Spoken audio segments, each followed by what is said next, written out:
আসসালামু আলাইকুম বন্ধুরা, আজকের ভিডিওটা একদম স্পেশাল কারণ আজ আমরা ঘুরতে এসেছি বাংলাদেশের একমাত্র জায়গা কুয়াকাটা, যেখানে একই জায়গা থেকে সূর্যোদয় আর সূর্যাস্ত দুটোই দেখা যায়। আর সবচেয়ে মজার ব্যাপার হলো এটা কোনো সাধারণ ট্রিপ না, এটা ছিল আমাদের অফিসিয়াল ট্যুর। আমাদের যাত্রা শুরু হয়েছিল খুব ভোরে উঠেই। বোঝা যাচ্ছিল আজ অফিসের মানুষগুলো আর অফিসের মতো নেই। কেউ গান গাইছে, কেউ গল্প করছে, কেউ আবার জানালার পাশে বসে ভিডিও বানাচ্ছে। অফিসের সেই সিরিয়াস মুখগুলো আজ একদম অন্যরকম, সবাই একটাই মুডে এনজয়। দীর্ঘ জার্নির পর যখন কুয়াকাটায় পৌঁছালাম, প্রথম যেটা ফিল করলাম খোলা আকাশ, ঠান্ডা বাতাস আর এক অদ্ভুত শান্তি।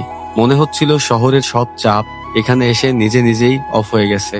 হোটেলে চেক ইন করে ব্যাগ রেখে আর এক মিনিটও দেরি করিনি। সবার মুখে একটাই কথা, চলো আগে সমুদ্রে যাই। কুয়াকাটা সমুদ্র সৈকতে পা দিতেই মনে হলো এটাই তো আসল কুয়াকাটা। বিশাল সমুদ্র, একটার পর একটা ঢেউ, আর চারপাশে শুধু মুক্ত বাতাস। কেউ জুতা খুলে বালুর উপর হাঁটছে, কেউ ছবি তুলছে, কেউ আবার পানির ধারে দাঁড়িয়ে ঢেউ দেখছে। কিন্তু আসল মজা শুরু হলো যখন আমরা সবাই একসাথে সমুদ্রে নেমে পড়লাম। ঢেউ আসছে, আমরা দৌড়াচ্ছি, কেউ বাঁচছে, কেউ ধরা খাচ্ছে। এক একটা ঢেউ এসে এমন ভাবে আঘাত করতেছিল যে কয়েক সেকেন্ডের মধ্যেই সবাই পুরো ভিজে গেল। কেউ ভাবতেছিল ঢেউটা ছোট, আর ঠিক তখনই একটা বড় ঢেউ এসে মাথা থেকে পা পর্যন্ত ভিজিয়ে দিল। কেউ পড়ে যাচ্ছে, কেউ উঠে আবার হাসছে, কেউ আবার চিৎকার করে বলছে, ভাই এই ঢেউ অফিসের বস পাঠাইছে নাকি? এই কথা শুনে সবাই হেসে গড়াগড়ি। হাট ভিজে একাকার, প্যান্ট ভারী, কিন্তু কারো মুখে কোনো বিরক্তি নেই, কারণ তখন একটাই জিনিস, মজা আর আনন্দ। কেউ ভিডিও করছে, কেউ রিল বানাচ্ছে, কেউ ঢেউয়ের সাথে লড়াই করছে। অনেকক্ষণ সমুদ্রে দুষ্টামি করার পর যখন তীরে ফিরে এলাম, সবাই পুরো ক্লান্ত, কিন্তু মুখে এক ধরনের শান্ত হাসি।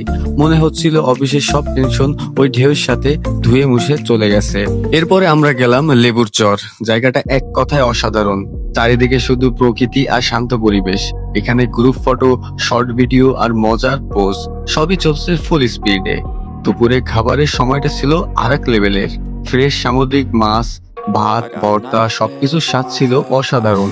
সবাই একসাথে বসে খাওয়া একই মুহূর্তগুলো অফিসিয়াল ট্যুরকে স্পেশাল করে তোলে। খাওয়ার পর একটু রেস্ট নিয়ে আমরা আবার বের হলাম গঙ্গামতির চর দেখতে। এই জায়গায় শান্ত পরিবেশে কিছুক্ষণ চুপচাপ বসে থাকলেও মনটা একদম হালকা হয়ে যায়। কেউ ঢেউ দেখছে, কেউ আবার ভাবছে লাইফে যদি এমন একটা জায়গায় বেশি সময় কাটানো যেত। দিনের সবচেয়ে সুন্দর মুহূর্তটা আসে সন্ধ্যায়। কুয়াকাটার সূর্যাস্ত, লালচে আকাশ, ধীরে ধীরে সমুদ্রে ডুবে যাওয়া সূর্য, সবাই নিঃশব্দে দাঁড়িয়ে শুধু দেখছে। এই দৃশ্য ক্যামেরায় বন্দি করা যায়, কিন্তু অনুভূতিটা আসলে ফিল করতে হয়। রাতে হোটেলে ফিরে শুধু হলো আড্ডা, হাসি, মজা আর গল্প।